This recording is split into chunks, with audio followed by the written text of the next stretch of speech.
Interesting one being a public figure. I talked a little bit about this last time in that there comes with a sense of responsibility with what I say. I'm often highlighted in the Sun as having vomited when ayahuasca was drunk and like how terrible that was. And at the same time, yeah, I think those programs were left rather ambiguous by the BBC as to where I stood on a lot of the things that I took. But if you watched the rushes, you would see me go, oh my God, this is the most amazing thing that's ever happened. But they took them out. So I have been in this like slightly ambiguous space. But I was quite happy, especially when I did the ayahuasca with the BBC, that they let me stop. Originally, I was just doing it with the tribal people, but then I went and did it in a community in an urban space. And that was quite a leap for them, I think, that I could go and do it like as a tourist, essentially. And so that was like, that felt like something unusual for them. So my history, my past as far as taking psychedelics in the public space, public arena is kind of a beautiful one, and I feel very grateful for it. And that's what I'm going to talk a little bit about today, is my own personal experiences and this title of the talk, which is Psychedelics, the Eco-Consciousness and the Coming Crisis.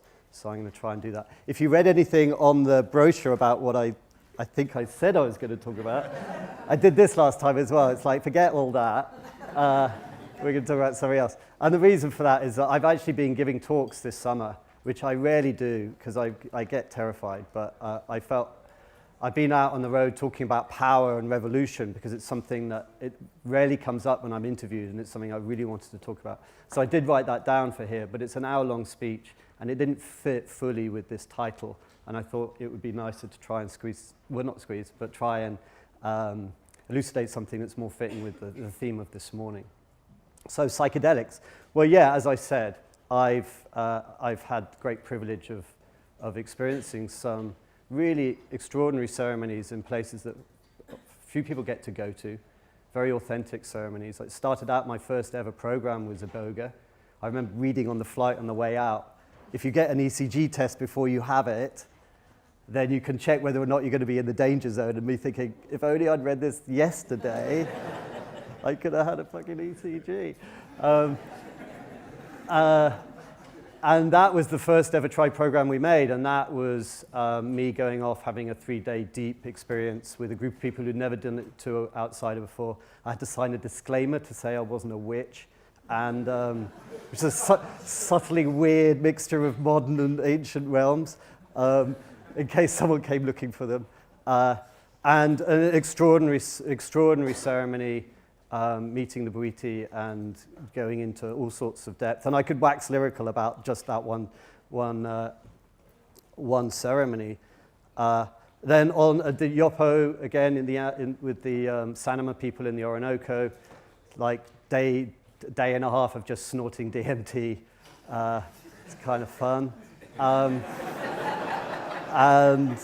then the ayahuasca, which I did then in another series called Amazon, where I started out doing that with a group of people who didn't mix the chacruna with the vine, but they just did the vine itself. And then I went on, because I didn't get a strong enough vision, to go and do that in town, which is what I talked about a second ago. So those are the sort of TV versions. And then I lived in Ibiza for 10 years, and I've done ayahuasca, I don't know, 100 times now, and a number of the other different plant medicines that I've had the great privilege of doing, but not necessarily in the public space. So I guess I have some experience, and for me, definitely, the psychedelic realm, and especially the realm of a held ritual with people who know what they're doing, has had profound and extraordinary benefits for me in my life. And one of those is this eco-consciousness. You know, I do think there's lots of ways that we can have an experience of connectedness or oneness or unity consciousness, whatever you call it. And one can have that from drumming, singing, dancing, chanting, meditation, yoga, all sorts of different ways of quietening the left hemisphere, the chattering voice, and entering into something that feels more akin to an empathic connection with all that is. And there's lots of ways of doing that, but the reason that I've always found the plant medicine realm to be a special one is because it comes with this ecological mix that I don't always get when I'm doing it in some of these other realms. You can often have this extraordinary sense of connection and somehow miss the trees and the ecology, especially if the narrative structure that surrounds that has its own manifestation. Some of them are very human-centered. But the stuff that comes from our tribal ancestry, I find to be, it often comes with it this really beautiful ecological understanding too. And so that's why I've always enjoyed the experiences of doing indigenous medicines. And I do call them medicines. So what is it that I say to people? Because I do get people coming up to me all the time about what I think of this. Because as I said earlier, it is relatively ambiguous what it seems like I'm saying on my TV shows. And most people just project in where they're at. So either people come up and go, oh my God, you're the guy that gets naked and does drugs, that have some DMT. And others that go, oh my God, poor you, that must have just been the most horrendous thing in the world. Poor you, that, like, what a horrible thing to have to go through, to like look at yourself and all that stuff. And like, and I'm like, you should do some ayahuasca. But that's the reality of the type of reactions that I get in the high street.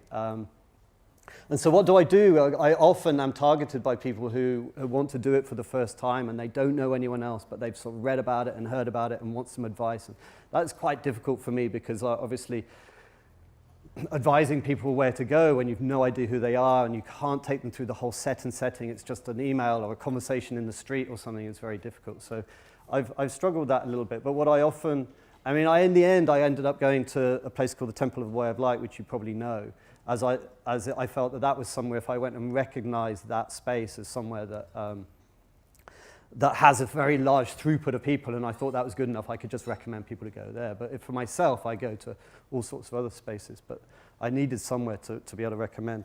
But what do I say to people when they ask me what my experiences are? And obviously this whole weekend is full of people trying to describe what this is all about. So my 3 little bullet points are not very much in comparison with all the sort of pharmacology and science that's happening. But this is how I pretty much describe it. I say sort of 3 things. And the first is that in my own personal experience, I've had an opportunity to see myself through another prism. It's allowed me to see myself rather than lying on a couch and having a shrink tell me who I am and where I'm going wrong. It's like this deep, visceral seeing of oneself through another prism and this humbling realization of who I am and the decisions I'm making and the relationships that I'm holding and all those things. And that can only be a beautiful thing. It doesn't cure you of anything. It opens the door of which you have to then walk through and make a different life for yourself. But that is a beautiful insight into self that has often come to me during these experiences, and that's a beautiful thing. The second thing I often say is I also get a deep healing, often, not always, and that healing is a physiological one, different to the visionary side. It's a physiological one where I feel that I revisit old traumas through the prism of an older, wiser, more kind person that I am now, and that allows for me to then be with that trauma in a different light, take some compassion for the younger self that received that, and therefore maybe unlock a new neural pathway to a different way to being with that memory. And in the deep realization that that memory was affecting my behavior in a very profound way, sometimes very unconsciously, but that behavior was defensive or aggressive or whatever, and to unlock that and to have a new neural pathway to be able to be differently. And often the sort of vomiting of what that was perhaps stored often in the gut is something that I often receive, especially with plant medicines like ayahuasca and iboga. So that's another thing that I often say to people. And then the third thing I say is that there's this, often you get as well, this sense of unity consciousness, this sense of being beyond oneself, connecting to that which is. And that's the bit, I think, in the relation to the psychedelics, eco-consciousness and the eco-crisis is a very important one. Maybe not the most important, but it is, I think there are lots of studies that suggest that the the more that people have a sort of an anthropomorphic vision of the world, of a more interconnected, empathic vision of the world, they're much more likely to be ecologically minded, and they're much more likely to become active in this space that we're dealing with now, with this response to the coming crisis. So for me then, definitely, absolutely on camera, without question. I guess without question, there is a real place for plant medicines done in the right way in this coming ecological crisis. I believe it. I'm absolutely fully behind it, and I think that these sorts of conferences are vital for us finding the right way.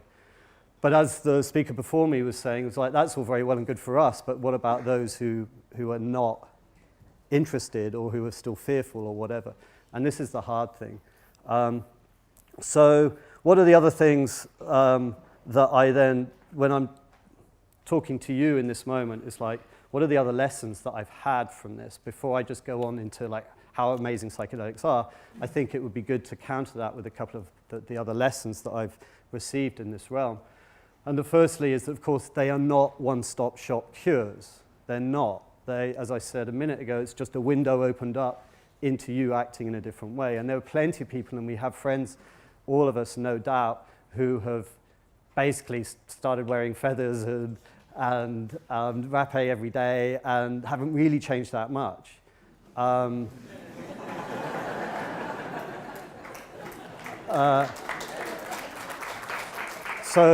So clearly it's, it's a complex thing. I do believe that it does allow for all this positivity, and there is healing. And even those people have had their healings, which is why they dive into it so much and make it their new identity. But there's dangers there. And I think that another one of the dangers is that we give our power away too much to the shaman, and we give our power away too much to the sort of romanticization of the tribal people who are holding these things. They are not perfect people. These are not perfect societies, and the shaman are definitely not perfect.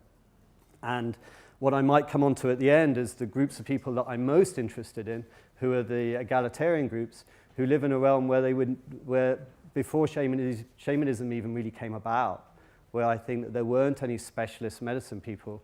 They were all pretty much equally involved in the understanding of the plant realm and equally able to have their own connection to that which is. And that perhaps the shamanic tradition has come about in a later time when we've gone into areas where we're losing that a little bit, and these people are the wise ones on the outside who are bringing that wisdom back, along with all the tools they use all over the world. So I think that the heavy romanticizing is not necessarily helpful, because we can get lost in that, and we can, and when we give our power away, centralizing power, individuals who are getting too much power, it's very, very, very hard for them to hold on to their integrity. It becomes incredibly difficult, and we see that and we hear about that all the time. And you can't just say that person, therefore no good. I think that we have our own role in that, is what we're giving them. So we have to respect and honor, but not get too carried away in just giving it all away, because it's a shared experience. So that's another thing.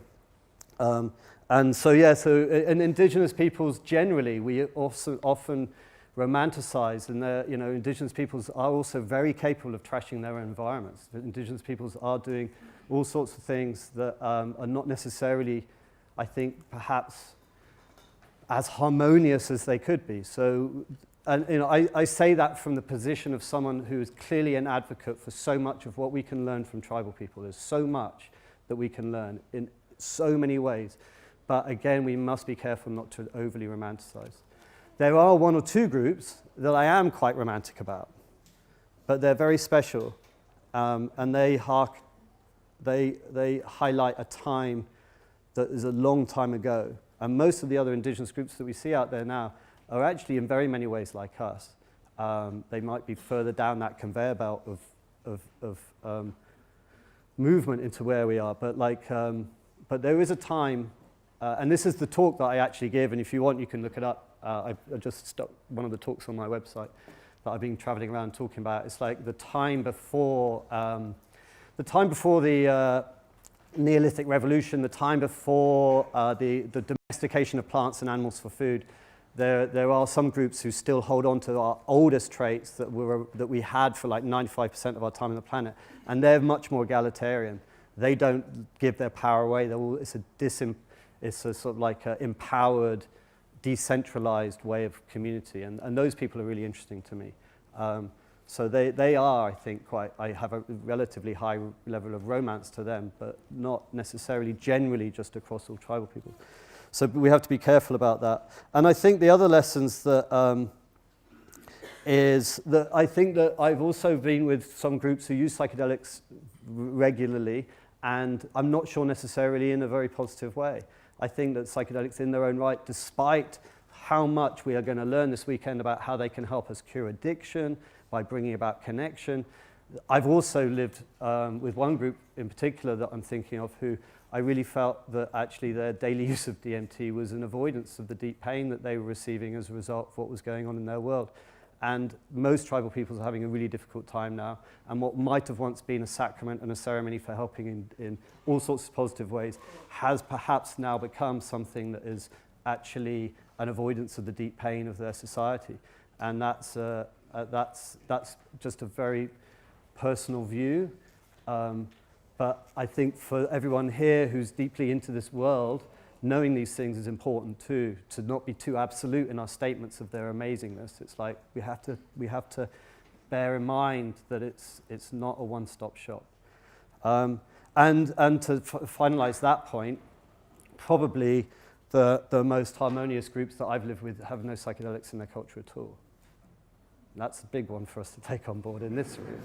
Sorry to say that. Maybe they're just a pathway to something else. That's a biggie. 10 minutes. All right, buddy.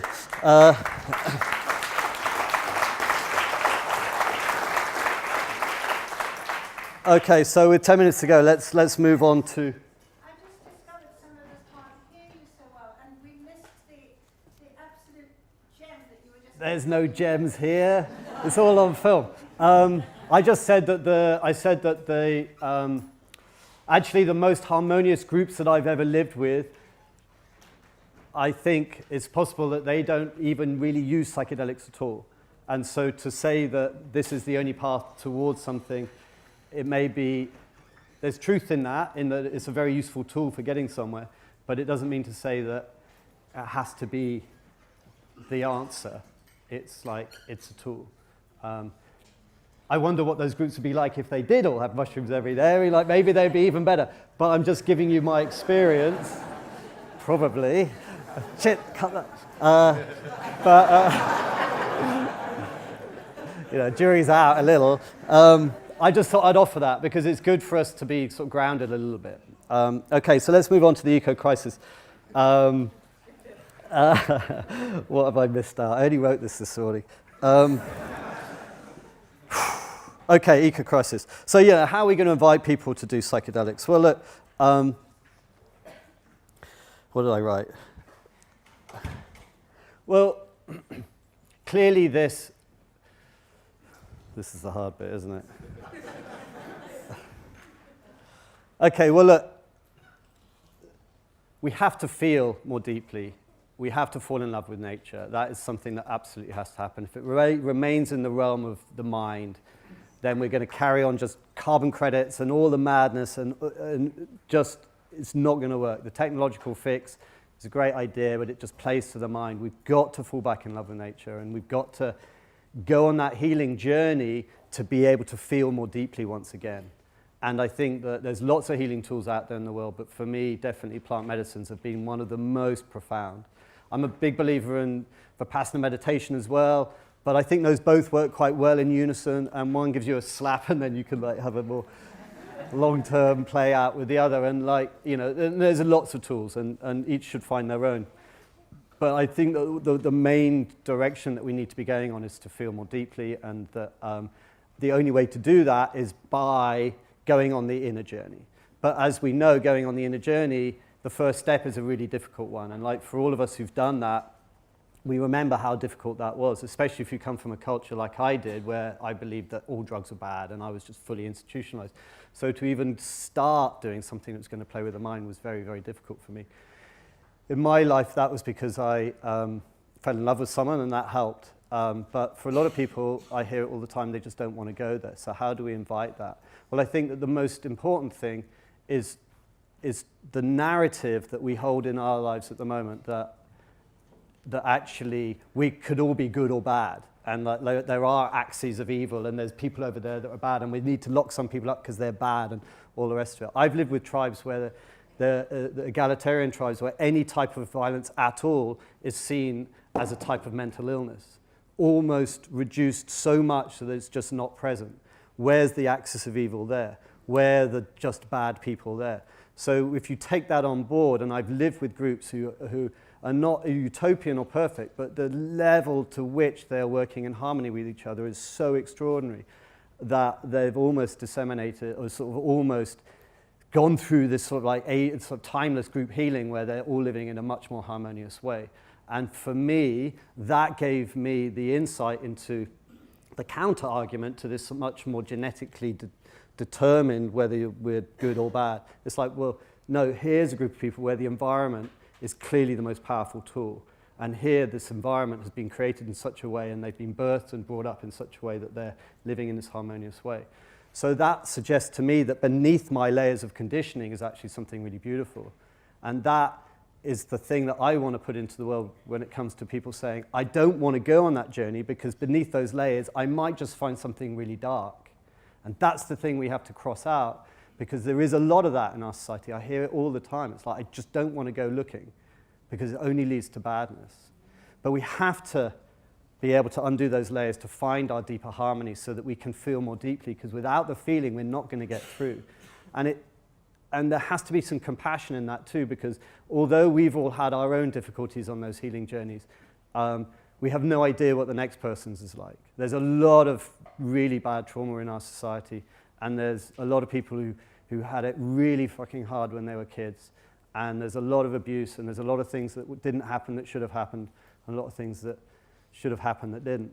And so compassion in our society, but we need to bring back the narrative of going on that journey to heal so that we can feel. And only through the feeling can we reach that empathy once again, and empathy being the most important thing for us to connect with nature. It's like empathy for me and you, your pain is my pain. Clearly in the long run, it's in my interest that you're happy, because that will be my happiness. And that empathy stretched out into the natural world too. It makes absolute sense that the well-being of nature is the well-being of me and my society and my community.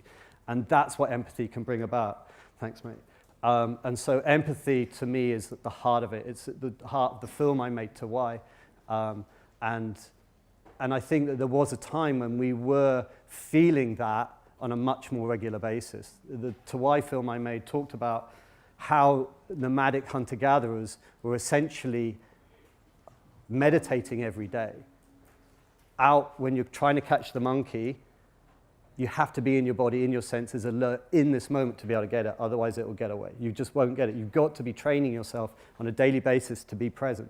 Likewise, when you're foraging, you have to be present. You can't be whistling, watching the dog walking off the horizon. You're present to what's going on around you.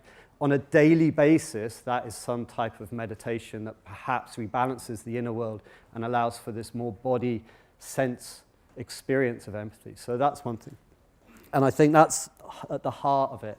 We have to fall in love with nature and feel this eco-connectedness again. Power and equality is another one, which I sadly don't have time to go into now, but that was going to be my whole talk. So I'll shoehorn that in another time. But I think that having lived with the truly egalitarian peoples, I think that power, clearly we're living in a realm now where power is completely out of hand. We did have a time, potentially for 90% of our time on this planet as a species, where we held a narrative together that any centralization of power in individuals or groups only led to things going tits up. And we managed to maintain that narrative as a decentralized, every individual fully empowered themselves to be able to stop someone getting out of hand and others to bring them up if they're getting low. And I think that that was a narrative that was in our bodies and souls and our hearts for the vast majority. And the talk that I give goes into how that came about and the tools, especially the play between the men and the women, and also the narrative, and also the sort of methodologies they had for bringing it and diffusing power rather than challenging it with the same type of power. That whole thing. That's another big part of the ecological crisis. And I think that when we're feeling more empathic, it's more likely that we can rebalance that as well. But there are tools on top of that that are needed. And you're going to have to check my website for that. And and the final one is, which I only scribbled 5 minutes ago, so thank God I've got one to finish on, is this sort of unity consciousness, but also us coming together as a group, you know, and it's where are we finding our meaning in life? We are living in a very atomized individual space at the moment, where we're so many of us, and it's the American dream, and we're all living it to some degree. It's like, my well-being is how I find my happiness. So if I'm comfy, I'm happy. If things are going well for me, I'm happy. And a point that Viktor Frankl, and his probably name is mentioned probably in every theatre here over the weekend, I don't know, but like something that I found very interesting insight, a guy called Viktor Frankl, I'm sure you'll know, who was a psychiatrist at Auschwitz, and he pointed out that everyone whose vision of life, where their values were, where they found meaning in life, if that meaning was in their own well-being, then clearly you're at some place like Auschwitz, you're going to have a really hard time. You're just going to struggle, big time. There's nowhere worse. But for those people whose meaning in life wasn't about themselves, but was about something beyond themselves, those people, even in the most horrific of environments, could still find some sort of happiness to get through that, because they were making incremental steps to that thing which was the most important thing for them. Whether it was their children, or it was God, or whatever it was, they're making little steps. It didn't matter about their discomfort, it was about them. And I think that what I've experienced with tribal people as well is that they have a vision of something, a unified vision of something. It's much easier when this is a shared vision of something beyond themselves. It's the well-being of their children and their children's children and their children's children. And it doesn't matter about me. It's not about me. I will let go. The final words of my film was like, I don't know about planes or cars, but if they don't last forever, I don't want them. Unlike the forest, which lasts till the end of time. Those people, of course, they love planes and cars, but they love their kids and their kids' well-being more. And so it's easy for them to let go of those things because they found something that they believed in and they derived their happiness from that. And as long as we're only finding our happiness in our own well-being, we've got no chance. We've got to come together with a collective vision for the future. And we can find so much fun and joy in that.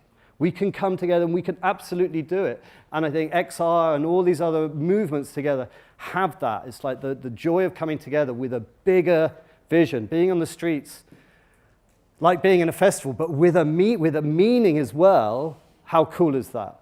And so I guess that leads us to the next talk very well. But I just wanted to say thank you, and we'll leave it at that.